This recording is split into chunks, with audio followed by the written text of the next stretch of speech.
طويل الشوق يبقى في اغتراب. Assalamualaikum warahmatullahi wabarakatuh. Alhamdulillahilladzi 'alamal insana ma lam ya'lam wa kana fadluhu 'alaihi 'aziman. Wassalatu wassalamu ala rasulina al-'azim wa ala alihi wa ashabihi ajma'in wa ba'd. Pertama-tama dan yang utama kita panjatkan puja puji serta syukur kita atas kehadirat Allah Subhanahu wa taala yang telah memberikan kepada kita beribu-ribu kenikmatan yang tidak bisa dihitung sama kita, tidak akan mampu. Salawat dan salam tak lupa tercurah limpahkan kepada beliau, intan permata di kota Mekah, emas permata di kota Madinah, yakni tak lain dan tak bukan Nabi Muhammad SAW, kepada keluarganya, para sahabatnya, tabi'in dan tabi'in, dan semoga sampai kepada kita selaku umatnya yang tidak akan ada penyesalan ketika mengikuti jejak langkahnya. Bersama saya Karalpan, pada kesempatan kali ini berbeda dengan video-video sebelumnya teman-teman sekalian. Untuk di video atau kesempatan kali ini, Ana tuh mau tanya-tanya sama asatidnya nih. Beliau salah satu alumni dari Ma'had Tahfidz Al-Azhar, dan beliau pun sampai sekarang mengajar dari angkatan 9 sampai angkatan anak, angkatan 14. Untuk informasi lebih lanjutnya, kita langsung saja tanya-tanya, tapi sebelum itu kita ta'aruf dulu dengan beliau. Assalamualaikum warahmatullahi wabarakatuh, Ustaz. Waalaikumsalam warahmatullahi wabarakatuh. Gimana Ustaz, sehat? Alhamdulillah sehat. Ustaz, untuk sesi pertama kita taruh dulu dengan mereka yang belum tahu Ustaz. Ya. Waktu dan tempat saya persilahkan. Bismillahirrahmanirrahim. Assalamualaikum warahmatullahi wabarakatuh. Waalaikumsalam. Perkenalkan, nama Ana Riza Syahrul Muldani. Alhamdulillah, Ana angkatan pertama di Ma'had Tahfidz Al-Azhar, dan sekarang Ana tinggal di Ma'had Tahfidz Al-Azhar. Alhamdulillah, Ana mengajar di Ma'had Tahfidz Al-Azhar dari tahun 2020 sampai dengan sekarang. Alhamdulillah. Lumayan lama Ustaz ya? Iya, alhamdulillah. Sampai sekarang 2025, angkatan 14 Ustaz. Iya. Cukup Ustaz mungkin ya? Ya. Langsung saja ke sesi kedua, yaitu sesi pertanyaan. Kita tanya-tanya teman-teman. Ustaz, kita tanya nih. Untuk pertanyaan pertama Ustaz, pertanyaan seputar perjalanan dalam menghafal Al-Quran. Ya. Alpan mau tanya nih, apa motivasi awal Ustaz memilih untuk menjadi penghafal Al-Quran Ustaz? Ya, baik. Dulu motivasi pertama yaitu ketika pertama kali mondok ya, sekitar tahun 2012 ya. Pada saat itu Ana mengikuti kajian beberapa kali, kajian Ustadz Andri, dan kemudian diajak oleh beliau gitu ketika pembukaan Ma'had Tahfidz Al-Azhar ya. Kalau dulu namanya itu Ma'had Tahfidz Rodotul Ilmi ya. Oh, itu Nah, jadi pas awal itu namanya Rodotul Ilmi, dan Ana yang mengajak pertama kali untuk masuk pondok adalah Ustadz Andri. Ustadz Andri. Iya. Yang sekarang menjadi mudir Ustaz. Iya, sekarang alhamdulillah beliau menjadi mudir di Ma'had kami itu. Oke, alhamdulillah. Untuk pertanyaan kedua, bagaimana nih Ustaz awal mula perjalanan Ustaz dalam menghafal Al-Quran di Ma'had Tahfidz Al-Azhar? Ya, baik. Nah, dulu itu Ana masuk ke Ma'had itu sambil kerja ya. Sambil kerja? Iya, dulu Ana sambil jualan fried chicken ya. Namanya itu, kalau yang daerah Cikijing mungkin sudah pada tahu ya, namanya Puja Fried Chicken.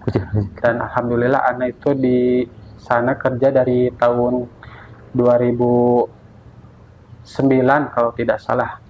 2009 sampai tahun 2015. Dan alhamdulillah dulu di Ma'hadnya masih dibuka kelas karyawan gitu ya. Jadi bagi yang kerja ataupun yang sudah menikah bisa tetap menghafal Al-Quran. Biasanya itu pagi berangkat kerja ya, kemudian sekitar sore lah, sekitar jam 4 kembali lagi ke Ma'had untuk menghafal Al-Quran itu. Gitu. Jadi gak ada alasan buat yang kerja gitu saja. Iya. Bahkan yang udah menikah pun masih terbuka gitu ya. Iya, iya. Insyaallah. Pertanyaan yang ketiga, Ustaz, apa tantangan terbesar yang pernah Ustaz hadapi selama menghafal Al-Quran, Ustaz? Ya, tantangan terbesar mungkin bagaimana cara membagi waktu ya. membagi waktu, karena dulu belum bisa seperti rekan-rekan yang lain ya. Kalau rekan-rekan yang lain bisa fokus gitu, fokus menghafal Al-Quran ya. Sedangkan waktu dulu Ana sambil bekerja, tapi alhamdulillah ketika kita mempunyai niat yang sungguh-sungguh, kemudian juga terus berdoa dan berusaha, insya Allah Allah permudah gitu. Jadi tantangan terbesarnya itu ngatur waktunya saja. Iya, iya. Karena sambil kerja juga gitu kan ya. Iya, betul. Nah sekarang ke sesi kedua, Ustaz. Pertanyaan seputar kehidupan di Ma'had. Bagaimana suasana belajar dan kehidupan sehari-hari di Ma'had Tahfidz Al-Azhar? Ya baik. Alhamdulillah untuk lingkungan Ma'had dulu itu, jadi Ma'had kami itu berada di sekeliling sawah ya. Jadi alhamdulillah untuk pemandangan sangat sejuk sekali gitu. Jadi sangat cocok untuk menghafal Al-Quran gitu ya. Kadang kalau misalkan tidak ada jam belajar gitu ya, misalkan waktu istirahat, biasa dengan rekan-rekan santri yang lain main ke sawah gitu ya, main ke sawah, murojaah di sekitar sawah gitulah sambil melihat pemandangan itu. Ya, enak. Maaf Ustaz, Ana mau tanya, kalau sebelumnya nih Ma'had Tahfidz Al-Azhar tuh di Cikijing sini atau berbeda? Masih di sini, cuman yang bangunan yang sekarang itu sudah dipakai untuk gedung SD itu. Gedung SD. Ya. Oh, jadi bikin lagi gitu. Iya. Nah, yang kedua, untuk pertanyaan seputar kehidupan di Ma'had, apa kenangan yang paling berkesan selama Ustadz belajar di Ma'had Tahfidz Al-Azhar? Ya, untuk kenangan ya. Untuk kenangan mungkin banyak sekali ya, banyak sekali yang kenangan yang didapat selama belajar di Ma'had Tahfidz Al-Azhar ya. Dan kenangan itu tidak bisa dilupakan gitulah. Bisa dipertemukan dengan orang-orang yang soleh, kemudian dengan para asatid yang Masya Allah, kemudian juga dari para asatid kami mendapatkan ilmu yang sangat bermanfaat sampai sekarang gitu. Alhamdulillah. Dan juga bertemunya dengan para yayasan yang sangat baik sekali gitu, yang sangat mendukung sekali baik tenaga, pikiran dan juga materinya untuk para santri semuanya. Kalau momen yang tak terlupakan sama kawan-kawan ya, Ustaz, ada gak gitu? Abang penasaran nih. Ada gak yang sampai sekarang wah masih inget tuh? Ya baik, mungkin ada satu ya yang tidak pernah Ana lupakan, itu waktu dulu Ana kebagian jadwal khotib Jumat ya di Masjid Mus'ab bin Umair gitu ya. Nah pada waktu itu sedang khutbah sudah selesai, kemudian Ana sedang menjadi imam ya, imam sholat Jumat untuk rakaat pertama ya. Waktu membaca surat Al-Fatihah itu Ana pingsan gitu. Pingsan waktu jadi imam sholat Jumat gitu ya. Masya Allah. Jadi tidak ingat gitu, pas bangun-bangun sudah ada di puskesmas gitu. Nah itu salah satu pengalaman yang tidak terlupakan gitu ya. Kadang teman-teman yang satu asrama gitu kadang bercanda mungkin ya, wah Karija itu kirain mau husnul khotimah. Hari Jumat pula tadi ya? Iya tuh, padahal hari Jumat baik katanya. Kirain anak yang Ustadz meninggal gitu ya, tahu-taunya pingsan gitu. Nah itu salah satu pengalaman yang masih tidak bisa dilupakan gitu. Kadang kalau ingat tuh kadang suka senyum-senyum sendiri. Karena mungkin pertama Ustaz ya? Ya itu kalau tidak salah kedua kalinya tuh. Kedua kalinya. Ya. Cuman mungkin karena mendadak dikasih tahu buat jadwal khotib pas malamnya, kemudian pas paginya karena saking tegangnya belum makan gitu. Belum makan, jadi Ya seperti itulah gitu. Pas rakaat pertama sedang mengimami langsung tidak ingat gitu. Pas bangun-bangun di mana ini, ternyata sudah di puskesmas. Puskesmas. Kirain Alpan tuh dari teman-teman ada gitu, ternyata Ustadz sendiri. Sendiri itu. Nah, untuk yang keenam pertanyaannya, ini pertanyaan seputar dampak setelah lulus di Mahat Tahfidz Al-Azhar, Ustaz. Oh iya. Yang pertama, bagaimana pengalaman menjadi alumni Mahat? Ada pengaruh nggak di kehidupan sehari-hari? Ya, baik. Mungkin untuk cerita sedikit ya.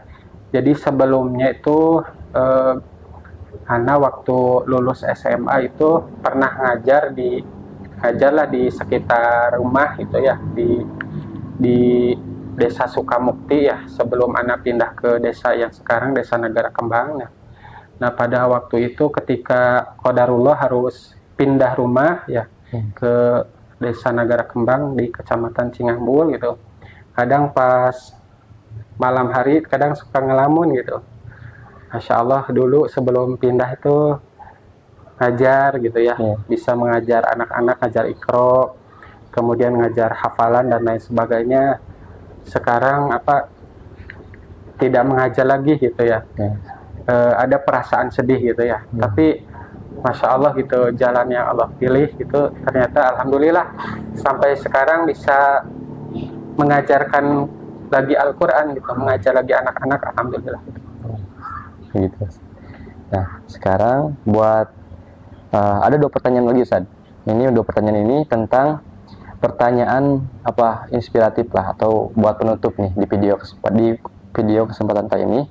Yang pertama, apa pesan Ustadz untuk teman-teman nih, mana tahu yang masih bingung, ingin menghafal Quran tapi bingung mau mulai dari mana gitu, Ustadz. Mungkin Ustadz bisa kasih nasihat sedikit mungkin, atau cara tips and triknya boleh. Ya, baik. Mungkin untuk rekan-rekan semuanya ya yang ingin menghafal Al-Quran, mungkin silakan Bismillah ya, jangan ragu-ragu. Kemudian juga jangan ada pikiran bahwa menghafal Al-Quran itu sulit gitu ya. Insya Allah kalau misalkan kita ada niat dan kemauan, insya Allah Allah akan mudahkan ya. Salah satunya yaitu dengan bisa bergabung di Mahat Tahfidz Al-Azhar itu. Karena insya Allah di Mahat kami tidak ada biaya sedikit pun yang dipinta ya. Dalam artian gratis full gitu. Gratis full, tinggal kesungguhannya mungkin ya, saja. Tinggal kesungguhan untuk menghafal Al-Quran di Mahat Tahfidz Al-Azhar selama 2 tahun gitu. 2 tahun. Ya. Terus, buat Pak Ustadz, Anda mau tanya dulu, kalau metode yang dulu Ustadz pakai nih dalam menghafal Al-Quran, boleh dikasih tahu mungkin buat teman-teman? Ya, kalau dulu ya ketika menghafal Al-Quran itu ya mungkin sama seperti banyak santri ya. Misalkan kita membaca dulu 1 halaman ya, biar ada gambaran gitu. Kemudian ketika menghafal ayat pertama diulang beberapa kali sampai kita hafal. Kemudian setelah hafal ayat pertama langsung menghafal ayat kedua. Nah, ketika sudah hafal 2 ayat ya, tidak langsung ke ayat ketiga, tapi disatukan kembali gitu. Ayat yang tadi dihafal, ayat ke-1 misalkan, dan ayat kedua sampai full 1 halaman gitu. Jadi terus disambungkan, sudah hafal 1 ayat, disambungkan lagi gitu, sampai benar-benar hafal gitu 1 halaman gitu. Oh gitu. Baik nih teman-teman, buat teman-teman yang mungkin bisa ditiru cara Ustadz Rija dalam menghafal, boleh ya, catat, amalkan. Nah, yang terakhir Ustadz, pertanyaannya kan karena di sini Ustadz posisinya untuk alumni ya. Iya. Mungkin ada harapan bagi teman-teman saya mungkin atau angkatan sekarang, harapannya misalkan kedepannya harus gini, boleh Ustadz kasih saran buat kami. Baik. Ya, untuk rekan-rekan santri mungkin ya yang sekarang sedang berjuang untuk menghafal Al-Quran, untuk terus semangat ya, jangan pernah menyerah. Kalau misalkan sudah menempuh jalan ini, menempuh jalan untuk menjadi penghafal Al-Quran, jangan mundur kembali gitu ya. Karena seperti kita ketahui ya, ketika di tengah perjalanan pasti akan banyak cobaan dan ujian dan godaan gitu ya. Kalau misalkan di tengah perjalanan misalkan ada godaan untuk kuliah atau dan lain sebagainya, saran dari Ana lebih baik kita istikharah dulu gitu, istikharah, kemudian kalau bisa dituntaskan dulu di Ma'had Tahfidz Al-Azhar, karena insya Allah ketika kita sudah beres 30 juz, jangan khawatir tentang pekerjaan dan lain sebagainya. Insya Allah Allah akan memberikan jalan keluar ke depannya, baik untuk kuliah misalkan ataupun untuk bekerja, karena sudah banyak sekali alumni-alumni yang alhamdulillah beberapa ada yang kuliah di luar negeri, kemudian juga ada yang menjadi guru Al-Quran di SDIT dan lain sebagainya. Banyak bisa dia. Ya, alhamdulillah.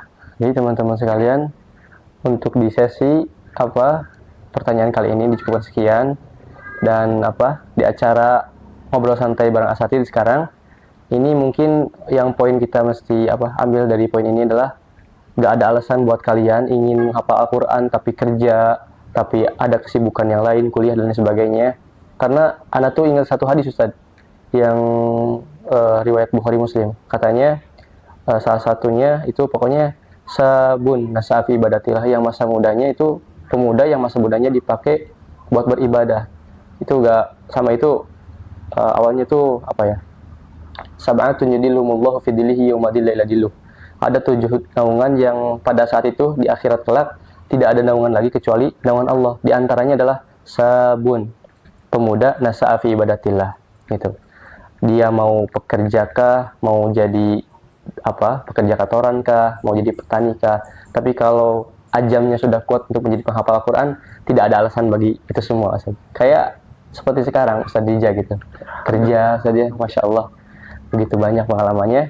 Dan mungkin pada kesempatan kali ini cukup sekian. Mohon maaf apabila ada kekurangan dari kami. Saya Karalpan dan Al-Ustadz Dija menutup pada kesempatan kali ini. Wassalamualaikum warahmatullahi wabarakatuh. Waalaikumsalam. Ma'had Tahfidz Al-Azhar, tempatnya para penjaga Al-Quran yang dibina dengan iman, ilmu, dan adab.